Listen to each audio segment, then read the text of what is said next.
¿Por qué Alejandro Magno es el hombre más importante de la historia? Alejandro Magno es, sin lugar a dudas, una de las figuras más controversiales de la historia. En el breve lapso de 13 años que duró su reinado fue conquistador, fundador de ciudades, creador de la Biblioteca de Alejandría, rey de uno de los imperios más grandes alguna vez conocidos, tanto que llegó a ser considerado un dios entre sus súbditos más inmediatos y los pueblos conquistados por él. No hay nadie en toda la historia que haya logrado tanto en tan poco tiempo, nadie que inspirase tanta envidia, devoción y aspiraciones de grandeza como este conquistador. Pero ¿qué hechos han llevado a Alejandro Magno a ser considerado el hombre más importante de la historia? En el presente video hemos preparado esto sobre la vida de este conquistador macedonio. Antes de meternos a fondo, no olvides suscribirte a nuestro canal y activar las notificaciones para mantenerte al día con nuestras actualizaciones.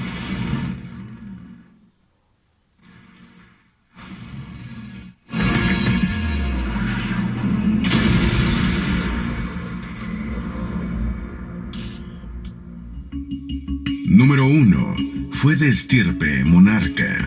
Una de las cosas que debemos comprender de Alejandro Magno es que no surgió de la nada. Sus padres jugaron un papel importante en su formación moral, espiritual e intelectual a lo largo de su vida.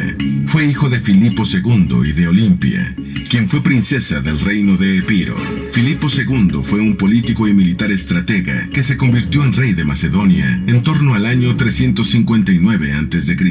y gobernó durante 20 años. Filipo transformó a Macedonia en una gran potencia que se extendió por la mayor parte de Grecia, adaptando las unidades y armas de Falange griega a la Falange macedonia, organización que, tras su muerte, pasaría a manos de su hijo Alejandro Magno, a quien Filipo veía como el conquistador del poderoso imperio de Persa. Alejandro Magno nació en la ciudad de Pella, antigua capital de Macedonia, en el año 356 a.C., mientras Filipo se encontraba en una campaña militar en Grecia. Este nacimiento coincidió con dos victorias del padre de Alejandro, la del caballo de Filipo en los Juegos Olímpicos y la de su falange en el campo de batalla. Estos triunfos hicieron que Filipo viese el nacimiento de su hijo como un buen augurio de los dioses, idea que fue reforzada por Aristandro, el adivino de la corte, y por Olimpia, la madre de Alejandro, quien dijo haber soñado con quedar embarazada de un león.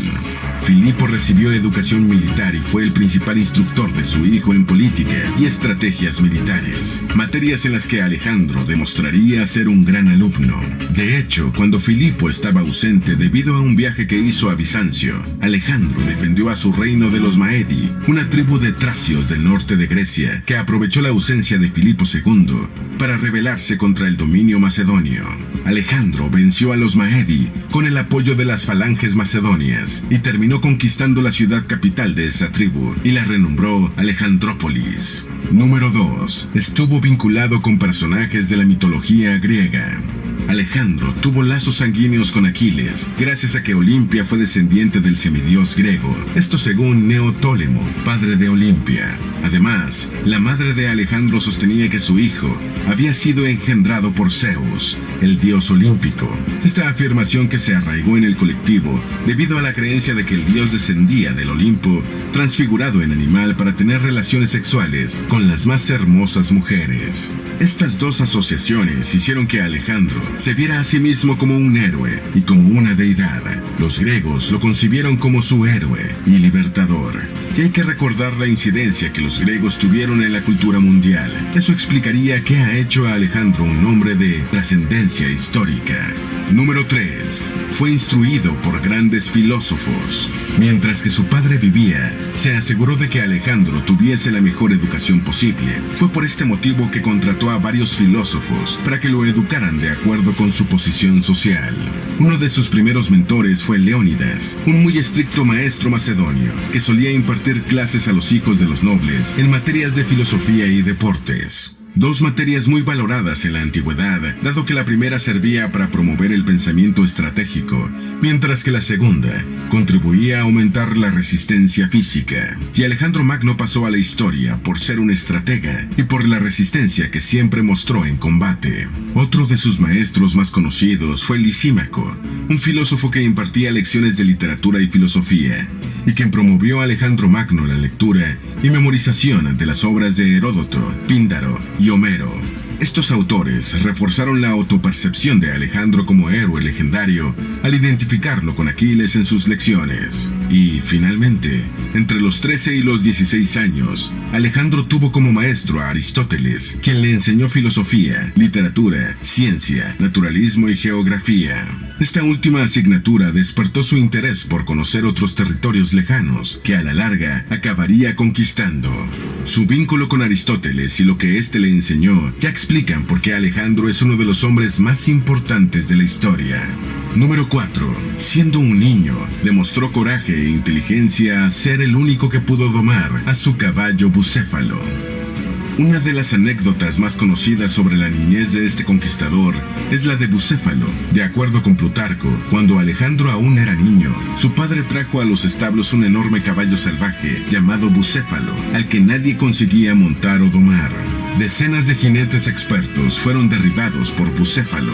Alejandro se dio cuenta de que solo había una manera de montar al semental salvaje. En un momento de descuido, mientras Bucéfalo paseaba por las llanuras, Alejandro se alejó de sus cuidadores, corrió hasta el caballo y lo montó. El caballo se sacudió varias veces intentando derribarle, pero finalmente acabó aceptando como jinete al niño temerario que había descubierto que la única manera de montarlo era dirigiendo su vista al sol para que no se asustase de su propia sombra.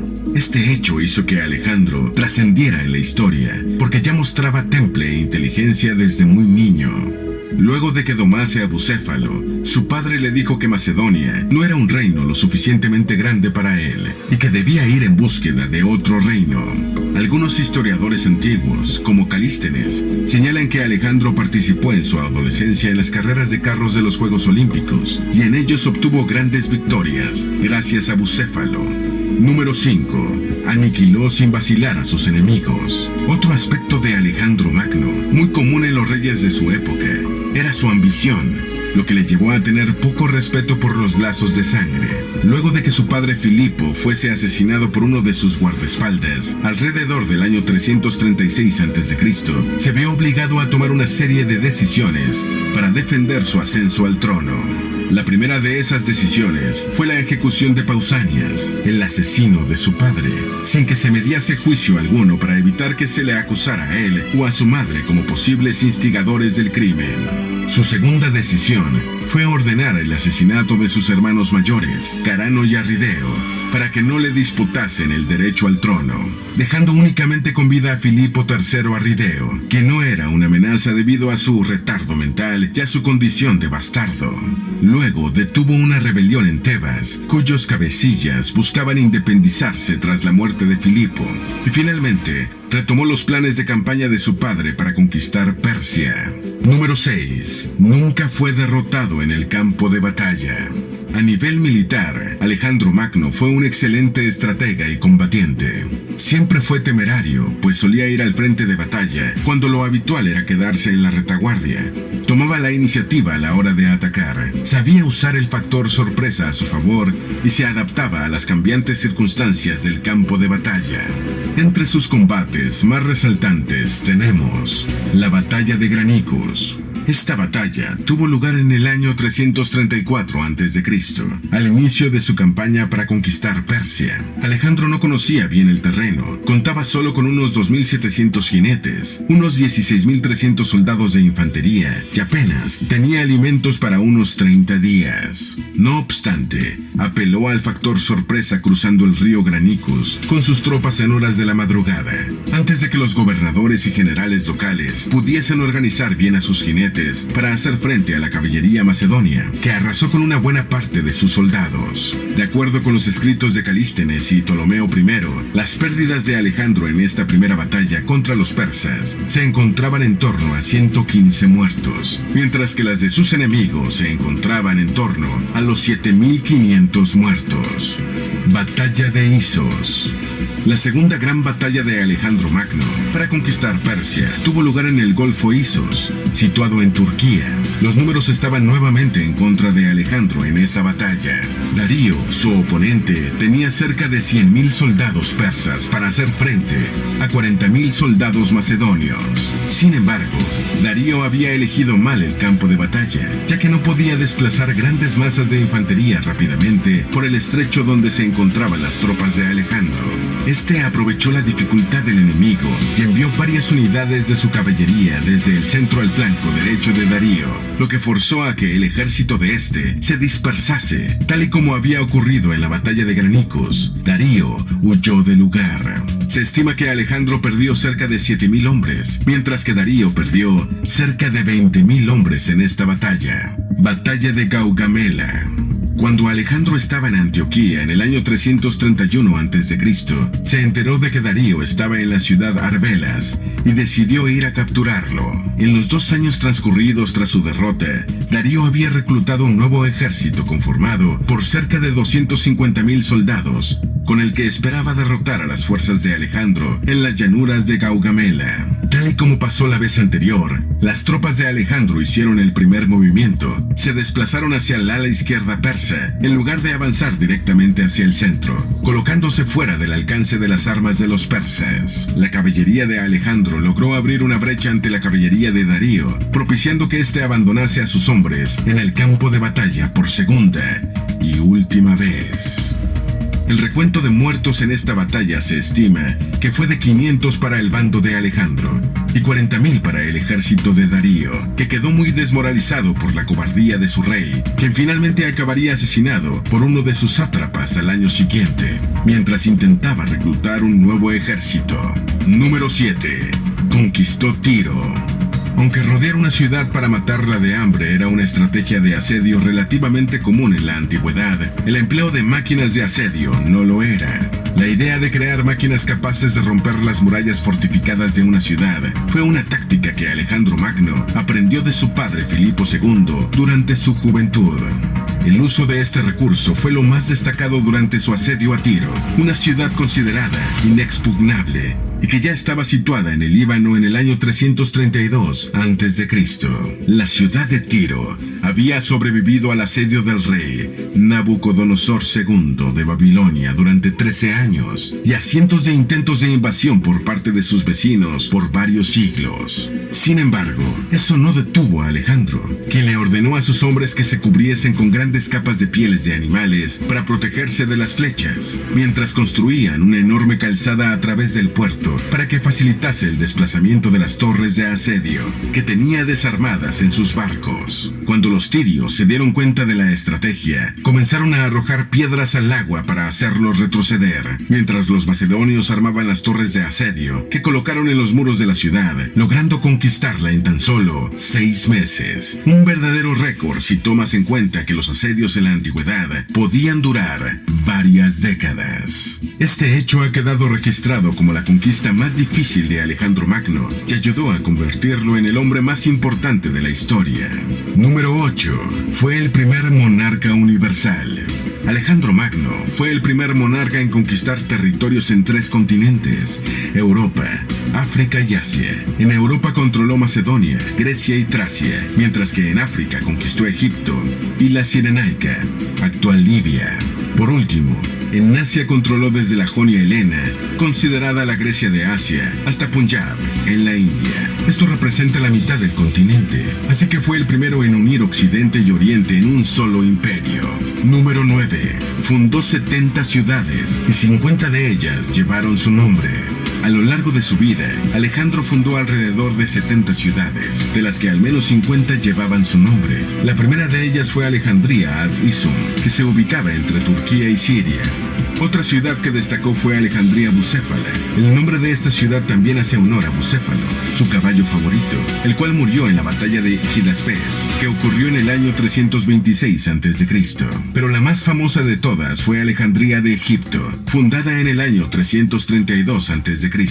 Su constructor fue el arquitecto Dinócrates de Rodas, quien la edificó sobre un poblado egipcio llamado Racotis, situado cerca de la desembocadura del Nilo. En ella se construyó la prestigiosa Biblioteca Alejandría, uno de los mayores centros por los que se difundió el conocimiento hasta que el califa Omar ordenó al ejército musulmán que la quemara.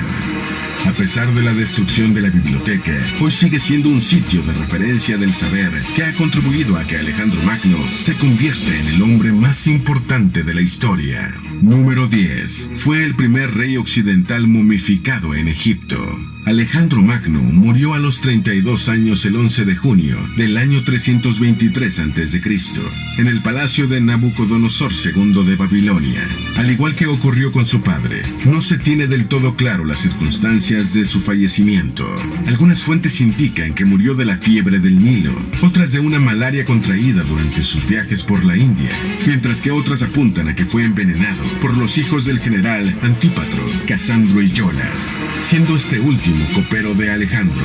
Lo cierto es que luego de su muerte, a Ptolomeo le tocó reinar Egipto y trasladó hasta allá el cadáver de Alejandro para momificarlo siguiendo los rituales egipcios. Este procedimiento nunca se le había aplicado a un líder de Occidente, por lo que Alejandro fue el primero en gozar de ese privilegio, un hecho que también lo convirtió en hito. Además, fue una de las primeras momias occidentales en ser robadas con fines políticos. Número 11. Su tumba fue sitio de peregrinación antes de hundirse y desaparecer. El cuerpo de Alejandro Magno fue trasladado a la ciudad de Alejandría, donde se edificaría su tumba final, la cual se convirtió en uno de los mayores sitios de peregrinación en el mundo antiguo y estuvo frecuentada por reyes, faraones y emperadores durante 300 años, antes de su desaparición tras hundirse en las aguas del Nilo en los siglos posteriores. Esto expresa la admiración que despertó en sus séquitos y en otros líderes, así que Alejandro Magno siempre ha sido un hombre sumamente importante. La vida de Alejandro Magno estuvo llena de hazañas. Fue un conquistador que siempre mostró temple, nunca perdió una batalla y unió el occidente con el oriente del planeta. Todo esto afianzó la admiración que súbditos y líderes sentían por él, por estar emparentado con el héroe de los aqueos, Aquiles. Por tanto, son muchas las razones que explican por qué Alejandro Magno es el hombre más importante de la historia. Esperamos que este video te haya sido útil. Si tienes algo